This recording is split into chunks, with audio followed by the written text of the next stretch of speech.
Épisode 16 de la série sur le simplicisme. Le bien mourir selon le simplicisme.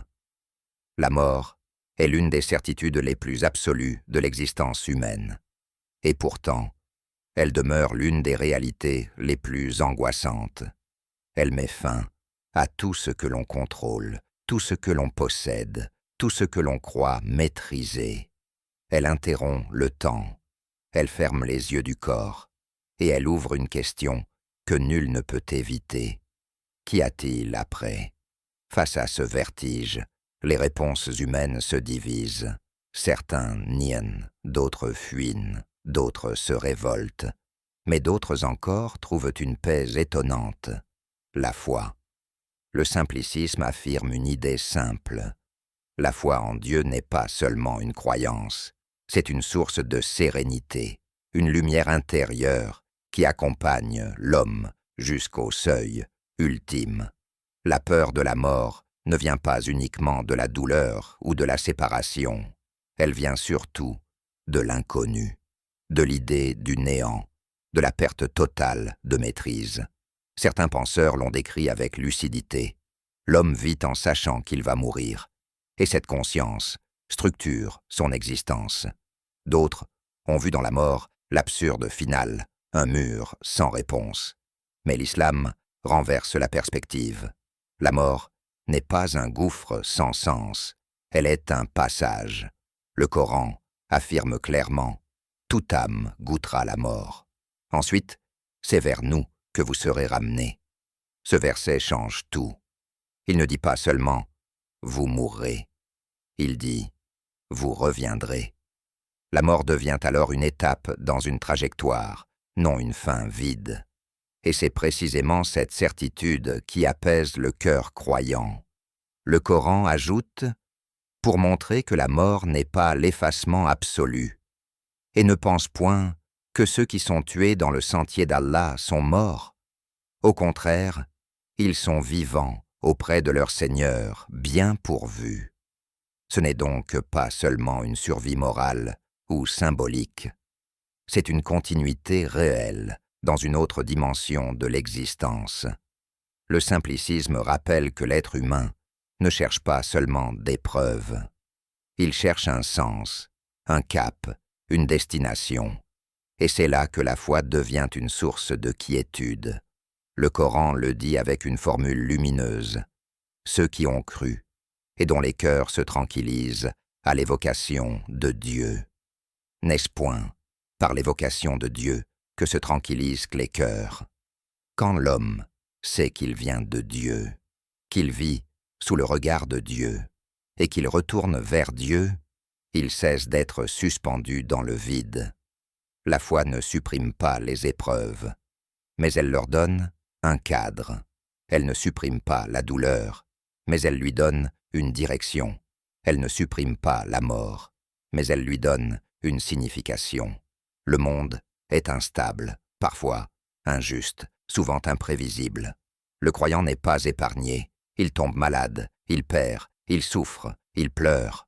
Mais la foi change son centre intérieur. Il ne vit plus dans la panique du hasard.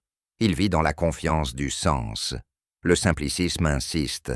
La sérénité ne vient pas d'une vie parfaite, mais d'une vie qui comprend pourquoi elle existe. Celui qui croit agite avec sérieux, mais sans idolâtrer le résultat. Il aime, mais sans s'effondrer si l'on s'éloigne.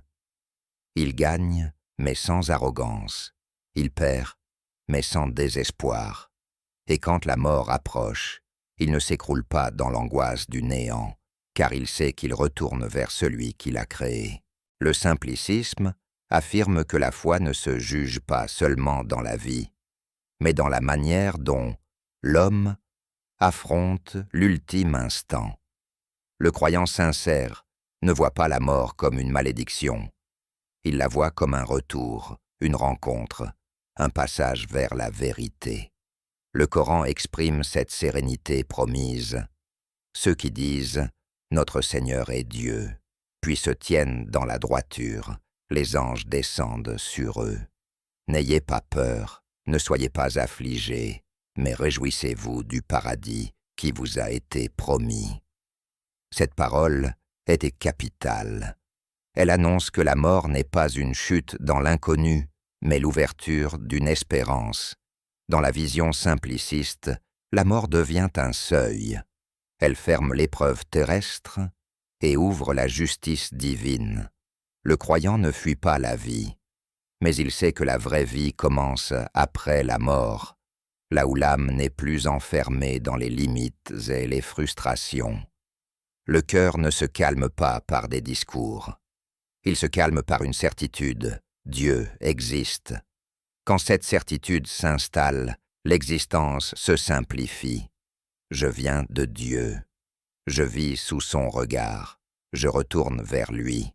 Le simplicisme enseigne que beaucoup d'angoisses naissent d'une seule idée, l'impression d'être seul dans l'univers. Or la foi détruit cette solitude. Elle donne à l'homme un centre. Et cette certitude n'est pas seulement un raisonnement. Elle naît souvent de l'observation, de la méditation et du silence intérieur. Le Coran rappelle, ce n'est pas vous qui guidez qui vous voulez, mais c'est Allah qui guide qui il veut. Dans un monde saturé de distractions, l'homme travaille, consomme, s'agite, mais il évite souvent la seule question fondamentale. Où vais-je ? Le Coran lance alors une interpellation directe. Alors, où allez-vous ? Ce n'est pas une simple question, c'est un réveil intérieur.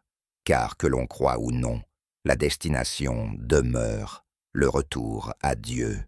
Le Coran affirme, « C'est à Dieu que vous retournerez tous, et il vous informera de ce que vous faisiez. » Le simplicisme insiste, la différence entre les hommes n'est pas de retourner ou non vers Dieu.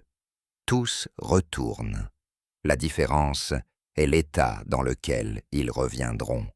Le simplicisme observe également que le refus de Dieu provient souvent de la distraction ou de l'orgueil. Pourtant, lorsque l'homme est confronté à la peur, à la maladie ou à l'échec, il ressent un appel intérieur. Le Coran décrit cette réalité. Lorsqu'un malheur vous atteint, ceux que vous invoquiez en dehors de lui disparaissent de vos pensées. Dans l'épreuve, l'homme découvre sa fragilité. Et cette fragilité n'est pas une humiliation, elle devient une porte vers la lucidité. La foi, selon le simplicisme, n'est pas une fuite hors du réel, elle est un retour à l'essentiel. Elle enseigne que la vie est une épreuve, que la mort est un passage et que l'au-delà est la justice finale. C'est pourquoi le croyant peut être serein. Il sait que la mort n'a pas le dernier mot. Il sait qu'il retourne vers un Dieu unique, juste et miséricordieux. Et c'est ainsi que se réalise la promesse coranique.